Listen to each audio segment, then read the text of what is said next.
Hey, what's up, everyone? It's Brandon.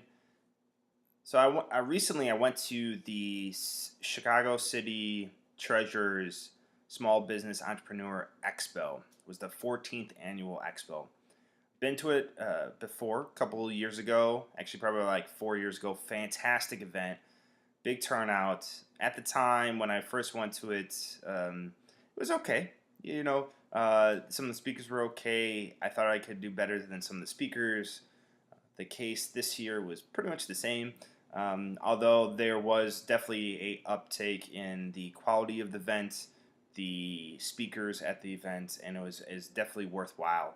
So this is just a real quick recap of that, and just want to share some of the takeaways I got from it. First and foremost, we saw Howard Tullman. And if you've never heard Howard Tullman talk before, I mean, this gentleman is a brilliant mind. He is the CEO currently of 1871 Incubator here in Chicago. He also used to be the CEO of Tribeca Flashpoint Academy, which they do really cool stuff. And I saw him for the first time around the same time I went to the first expo 4 years ago, speak at Tribeca, and he just blew my mind, like literally. Blew my mind as far as that time about talking about social media. He was talking about things that I've never even heard of, and he showed some really cool things. And one thing that was really cool at the time was that he had his shirt on that he was presenting and had a flame on it, and he put put a video camera on it, and then on the screen it showed the flame and it came to life, and then actually little figures came running across and put out the flame. Coolest thing I've ever seen. And a couple years later, actually about a year and a half ago, I saw a commercial where they showed Legos, and they had this box and they put up the screen in the actual store, and you could see the Lego come to life and the Lego people playing with it, and it was animated. It was fantastic, and of course they did that. Um, but anyway, I digress. Howard is a fantastic speaker, always ahead of his time, at least like by 4 years. And he talked a lot about technology, data, social media, and the business world in general. And some key things I took away from there that you guys should definitely know is that this is an economy now that has completely shifted, and what we're going to see in the next couple of years is an intake in what they call free agents. So people who are working for themselves, who don't necessarily have employees on record. They might have a lot of consultants, or they have outsourced people that they work with. But these free agents, you're going to see an uptick. And right now, they're projecting that in 2020, about 6 years from now, almost half of the population, the working force, will be considered free agents. And what that means is that the sharing economy that we are starting to see right now with like the shared bikes and Lyft and Uber and so many other these different services that are out there that are sharing are going to become more and more common. And you're also going to see services that are geared towards these people. And what that means as well is that these free agents in general are going to be forced to be lifelong learners. So the educational space of teaching people how to do things, how to keep up to par on these new technologies is going to really take off.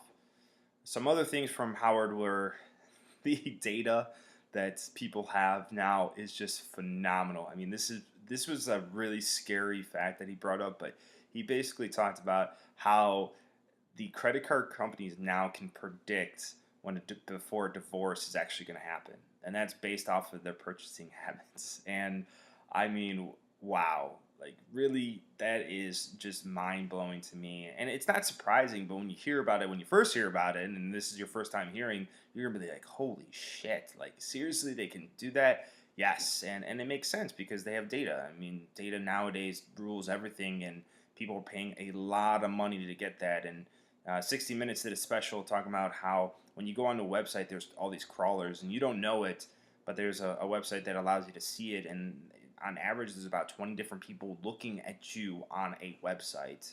For instance, if you want to go on a New York Times, there's all these people pulling this data from there. And that's how a lot of these companies make money. I mean, that's essentially where Facebook and all these social media platforms, how they take advantage of the advertising is through the data. So it's not a surprise. Something else, Amazon. same thing. They use the data. They will ship stuff to a warehouse near you before you even purchase anything.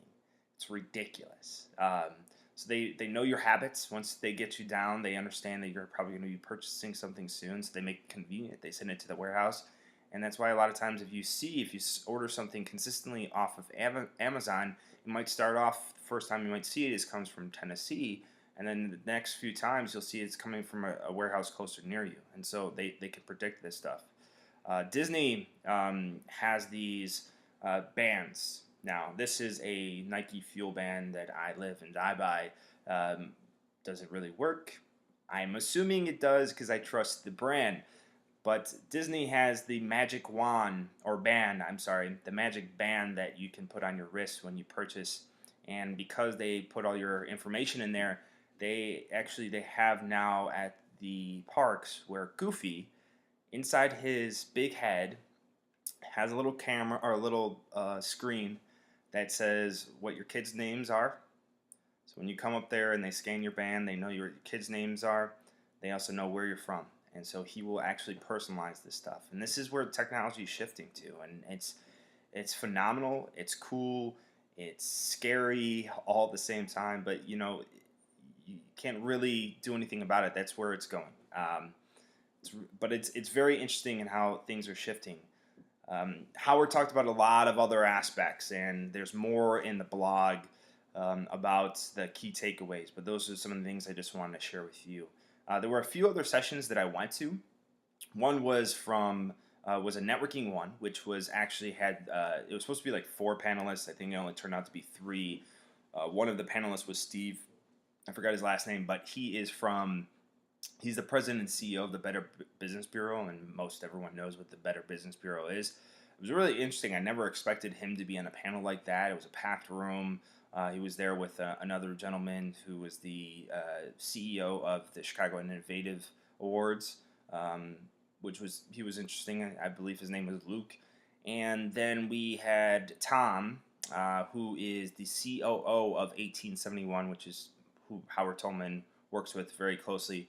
And Tom had a great story, and they had some very good advice about networking in general. Nothing that probably a lot of us who have already gone out and networked never heard of before. However, Steve from the Better Business Bureau had the very unique approach. Well, not unique approach, but different approach than the other two, in which he wanted to meet everybody. He had the open mind, and he said that never know who you might meet, and it could be your next big client, it could be the next person that introduces the next big client or next big opportunity. And I really admired someone who sits in his position that has that type of mentality when it comes to networking. I mean, you wouldn't expect that. You would think they were very closed off and they wouldn't be open to those sort of new adventures.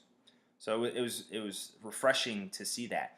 Then Tom had a really cool story, and you can read about it more in the blog.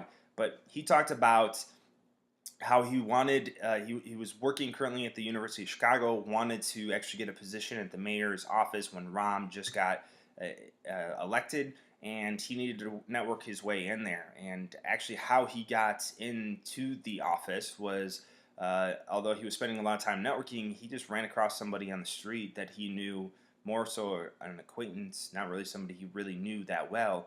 And they just started talking for a couple of minutes, and it turned out she was actually going to the mayor's office to do a interview. And she, which is just mind-blowing to me, she actually offered to take his resume with her to her interview. And there was no guarantee she was going to get a job, but I mean, what? Like, who does that? And it's not saying that it's a bad thing. That's a phenomenal thing. That's fantastic. I mean, that is the true definition of being selfless. And however, you don't see that often. And it's so phenomenal when you hear things like this. And so, long story short, she brought it there. He got interviewed a few times. Never really thought he was going to get the position. Got it. She never actually got the position at the mayor's office. He now is forever in her debt, per se, and even went ahead to as far as go ahead and jokingly say that he would kill for her. Of course, that won't happen. Well, you never know. I'm just joking. But it was really great. A lot of good takeaways in there. Again, down in the blog, you can read more about them. And then there were a few other. There were some social media ones. I heard Mana from Lightspan, who I've been on a couple panels with and spoken with before, and she's always good quality stuff. Had some really good scientific approaches using Twitter and such and so forth. So you can check out some of that takeaways down there in the blog as well. Overall, great event. If you are a small business or entrepreneur in the Chicagoland area, you definitely need to go check that out next year. Shout outs to the treasurer, Stephanie. They do a phenomenal job. I always go to the Business Affairs and Consumer Protection Division, which is underneath her department, and do speaking workshops there every quarter or so. So I know they are always looking out for small businesses in the city of Chicago. They're making big strides. Big shout out to them. Thank you for having me there. It was phenomenal. Again, if you're a small business owner, entrepreneur, you need to check it out. More to come. So subscribe to the channel somewhere.